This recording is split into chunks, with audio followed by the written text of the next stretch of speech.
Hi food lovers, மீண்டும் உங்கள் அத்தனை பேரையும் லக்ஷ்போஜனாவிலே சந்திப்பதிலே மகிழ்ச்சி. இன்றைக்கி என்னென்னா ஒரு டிஃபன் ஐட்டம், காஞ்சிபுரம் இட்லி. மாவை அரைச்சி வச்சுட்டோம்னா 2-3 நாளைக்கு வச்சு யூஸ் பண்ணிக்கலாம். ஈவன் நீங்கள் இட்லியாக ஊற்றி வச்சா கூட அந்த இட்லி 3 நாள் 4 நாளைக்கு கெட்டு போகாது. ஃப்ரிட்ஜில் வைக்கணும்னு அவசியம் இல்லை. காற்று போகிற மாதிரி ஒரு கண்டெய்னரில் போட்டு நீங்கள் வீட்டில் நார்மல் நம்ம கிச்சனில் வச்சா கூட போகிறோம். இந்த இட்லி 2 to 3 days வரைக்கும் கெட்டு போகாது. ஸோ ஒரு காஞ்சிபுரம் இட்லி ட்ரெடிஷ்னலாக காஞ்சிபுரத்தில் எப்படி செய்வாங்களோ அதே மாதிரி. காஞ்சிபுரத்தில் வரதராஜர் பெருமாள் கோயில் இது பிரசாதம். அங்கே இருக்கிறவங்க இதை ட்ரெடிஷனான முறையில் செய்வாங்க. இதுக்கு ஒரு பர்ஃபெக்ட் மெஷர்மெண்ட் தேவை. அவங்க பண்ணுறது மூங்கில் கூடை வச்சு அந்த மூங்கில் கூடையில் வச்சு செய்வாங்க. ஸோ நம்ம வீட்டில் அந்த மூங்கில் கூடைலாம் வச்சு செய்ய முடியாது. பட் இருந்தாலும் அதே மாவு நம்ம நீங்கள் டம்ளரில் ஊற்றி செய்யலாம், இல்லைன்னா நம்ம நார்மல் இட்லி தட்டிலேயே ஊற்றி கூட செய்யலாம். பட் அந்த டம்ளர்லேயோ இட்லி தட்டிலையோ ஊற்றி பண்ணும்போது கூட மந்தார இலை கீழே வச்சு அதுக்கு மேலே அந்த இட்லி ஊற்றினீங்கன்னா டேஸ்ட் இன்னும் அட்டகாசமாக இருக்கும். ஸோ வாங்க, அதுக்கு முதல்ல நான் அந்த மாவுக்கான மெஷர்மெண்ட்டை சொல்லிடுறேன். அரிசியும் உளுந்தும் வெந்தயம் இது 3 நம்ம போட போகிறோம். இந்த 3 ஒரு ஊற வச்சுட்டு நல்லா 2-3 வாட்டி நல்லா வாஷ் பண்ணிவிட்டு ஒரு 4 to 5 hours இதை நல்லா மாவை அரிசியும் உளுந்தையும் ஒன்றாவே ஊற வச்சிடும். ஊற வச்சதுக்கப்புறம் கம்ப்ளீட்டாக தண்ணியை ட்ரெயின் பண்ணிவிட்டு அதை கொரன்னு ரவை மாவு பதத்துக்கு அரைச்சிக்கணும். அரைச்சிட்டதுக்கப்புறம் சில இன்க்ரீடியன்ட்ஸ் அதை சேர்க்கணும். முதல்ல மாவை ரெடி பண்ணிப்போம், அப்புறம் என்னன்னு நான் சொல்கிறேன்.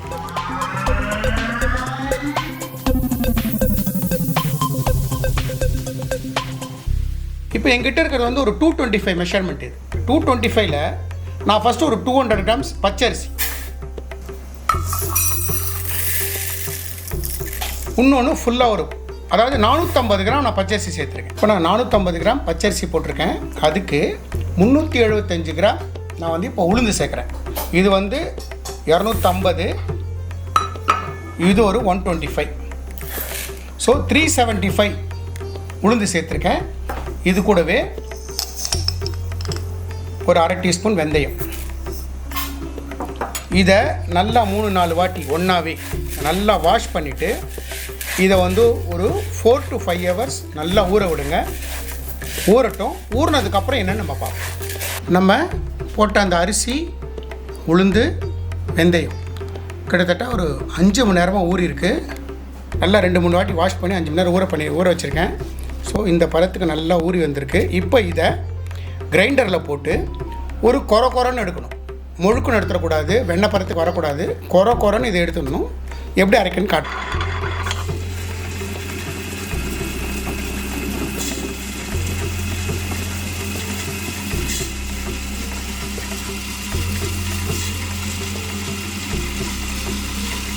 கொஞ்சம் தண்ணி சேர்த்துக்கணும்.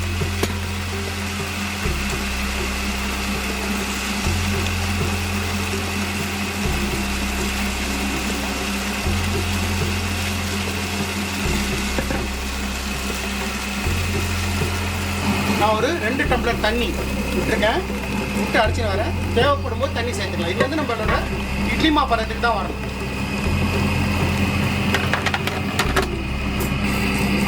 இந்த நம்ம போட்ட மாவு தயாராகிடுது. இது பாருங்கள், இந்த மாதிரி நரன்னு இருக்கணும்.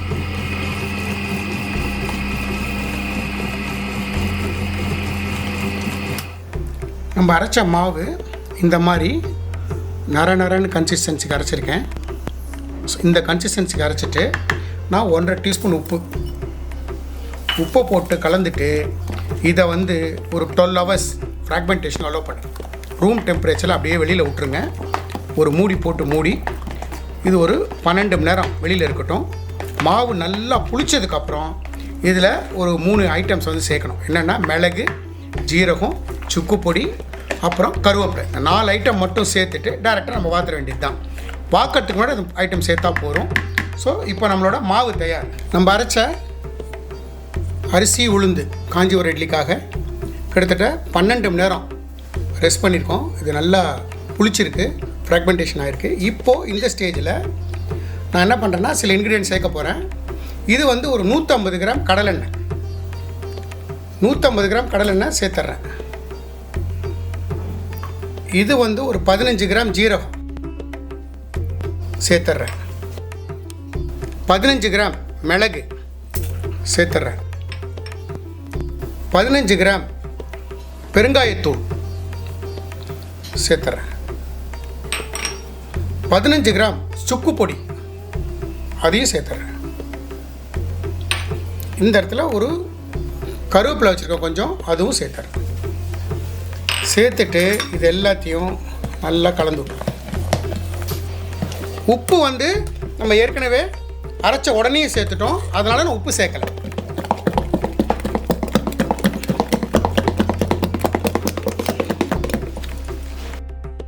ஸோ இந்த போரிங் கன்சிஸ்டன்சி இருக்கணும். ஸோ இதுதான் கரெக்டான கன்சிஸ்டன்சி.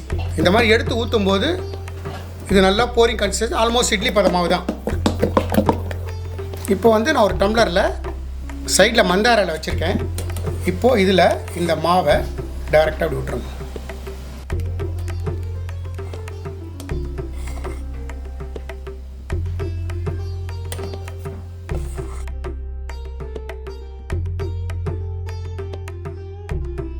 இந்த மாதிரி முக்கால் எடுத்துக்கு மாவு விட்டா போதும்.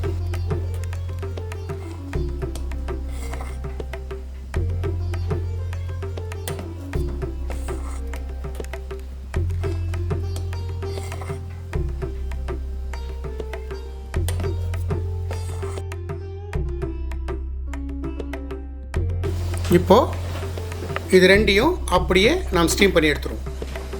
நான் வந்து இங்கே வந்து நம்ம இட்லி கடாய் வந்து முன்னாடியே வச்சு ஸ்டவ் ஆன் பண்ணி வெந்நீர் வந்து சுட பண்ணி வச்சுருக்கேன். இப்போது இதில் இந்த மாவை வச்சிடலாம். வச்சுட்டு இதை மூடி போட்டுடலாம்.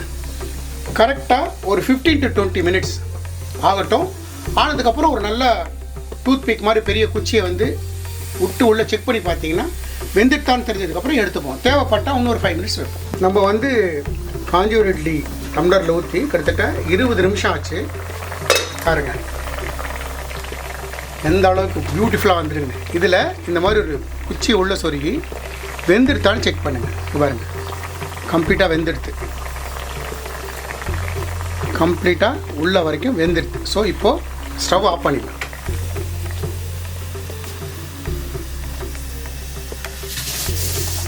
நம்மளோட காஞ்சிபுரம் இட்லி தயார். நம்மளோட காஞ்சிபுரம் இட்லி பாருங்கள் எந்த அளவுக்கு பர்ஃபெக்டாக வெந்து எப்படி இருக்குது பாருங்கள். ஸோ நம்மளோட காஞ்சிபுரம் இட்லி தயார். ஸோ இது வந்து ஜஸ்ட் ஒரு மிளகாப்பொடி எண்ணெய் வச்சு தொட்டு சாப்பிட்டாலே போதும், அட்டகாசமாக இருக்கும். நான் என்ன மாதிரி மெஷர்மெண்ட் சொன்னனோ அதே மாதிரி மெஷர்மெண்ட் போட்டு செய்யுங்க. எனக்கு கிடைச்ச அதே எக்ஸலண்ட் ரிசல்ட் உங்களுக்கும் கிடைக்கும். அப்படி நீங்கள் செய்யக்கூடிய அந்த காஞ்சிபுரம் இட்லியை வந்து நம்மளோட இன்ஸ்டாகிராம் பேஜில் வந்து ஷேர் பண்ணுங்கள். இந்த வீடியோ பிடிச்சிருந்தா லைக் அண்ட் ஷேர் பண்ணுங்கள். உங்கள் ஃபேமிலி அண்ட் ஃப்ரெண்ட்ஸ்க்கு வந்து ரெக்கமெண்ட் பண்ணுங்கள். நம்மளோட சேனலை வந்து நிறைய பேரை சப்ஸ்கிரைப் பண்ண சொல்லுங்கள். Lakshman signing off from லக்ஷ்போஜனா.